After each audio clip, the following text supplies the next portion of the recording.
Assalamualaikum warahmatullahi wabarakatuh.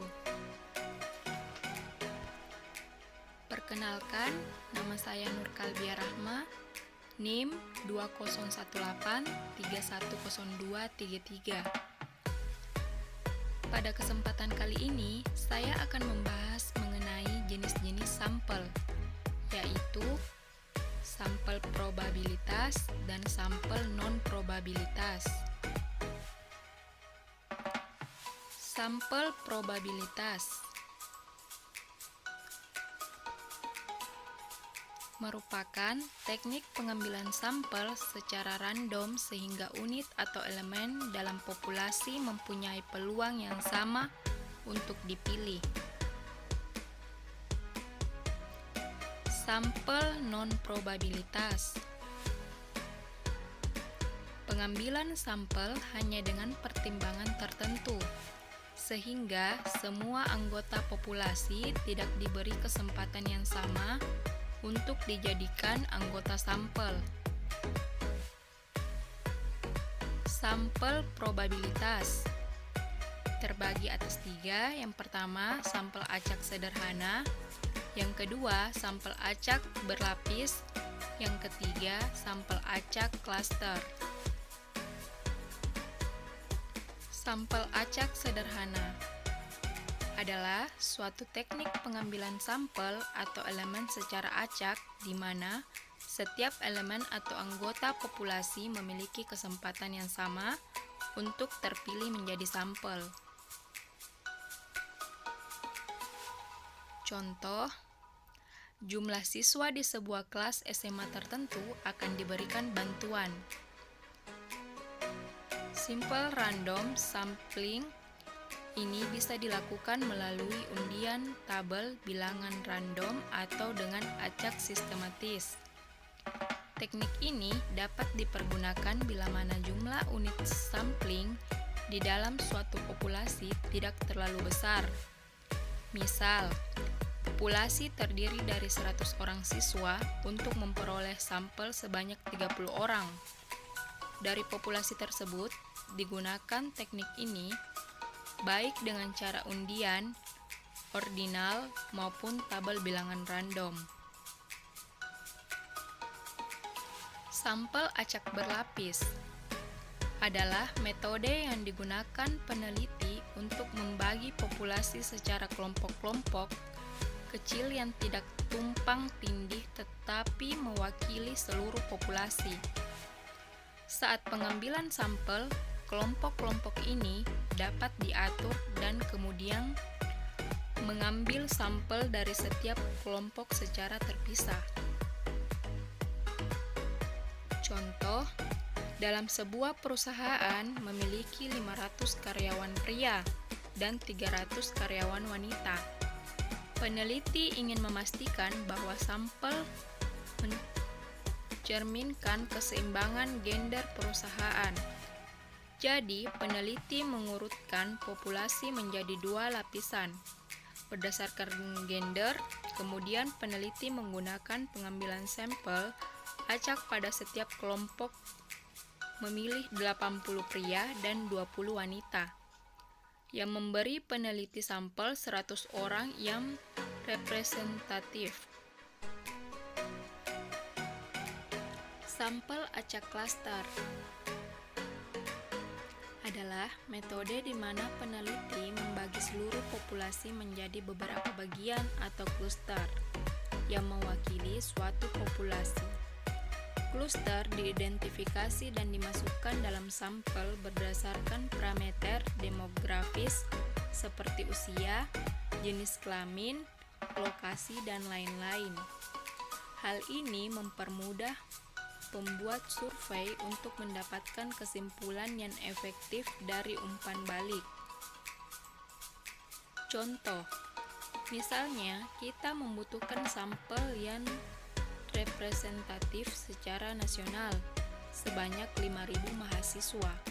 Menggunakan sampel acak sederhana atau sistematis akan menghasilkan sampel yang tersebar luas, yang akibatnya banyak perjalanan yang akan dilakukan oleh pewawancara. Salah Salah satu solusi yang mungkin bisa dilakukan adalah dengan mengambil sampel universitas dari keseluruhan universitas dan kemudian sampel mahasiswa masing-masing universitas yang terpilih sebagai sampel. Penggunaan metode sampel acak harus digunakan pada setiap tahap. Dengan demikian, kita dapat secara acak mengambil sampel sebanyak 10 universitas di Indonesia, sehingga menghasilkan 10 klaster, dan kemudian kita akan mewawancarai 500 siswa yang dipilih secara acak di masing-masing dari 10 universitas. Metode penentuan inilah yang disebut dengan metode sampel klaster. Sampel non-probabilitas terbagi menjadi 3. Yang pertama, sampel sistematis. Yang kedua, sampel purposif. Yang ketiga, sampel kuota. Sampel sistematis merupakan sistem pengambilan sampel yang dilakukan dengan menggunakan selang interval tertentu secara berurutan. Penelitian menggunakan metode pengambilan sampel sistematis untuk memilih anggota sampel suatu populasi secara berskala. Hal ini memerlukan pemilihan titik awal untuk sampel dan ukuran sampel yang dapat diulangi secara berkala. Jenis metode pengambilan sampel ini memiliki rentang yang telah ditentukan. Dan karenanya, teknik pengambilan sampel ini memakan waktu paling sedikit.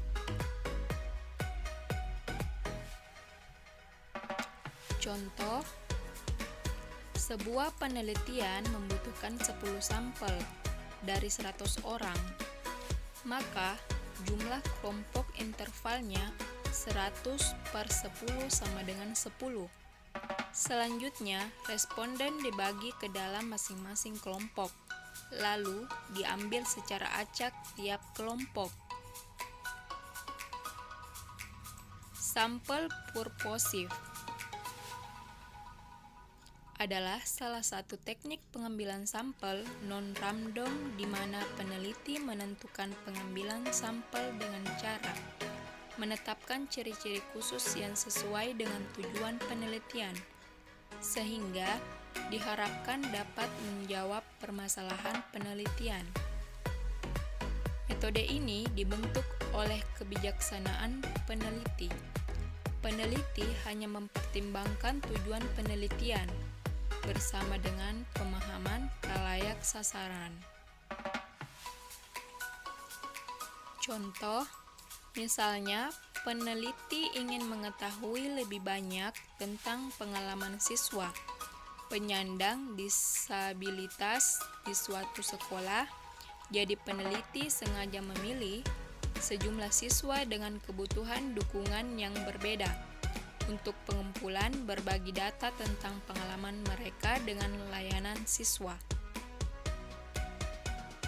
Sampel kuota ialah teknik penentuan sampel dari populasi yang mempunyai ciri-ciri tertentu sampai jumlah atau jatah yang dikehendaki atau sampel yang didasarkan pada pertimbangan-pertimbangan tertentu dari peneliti.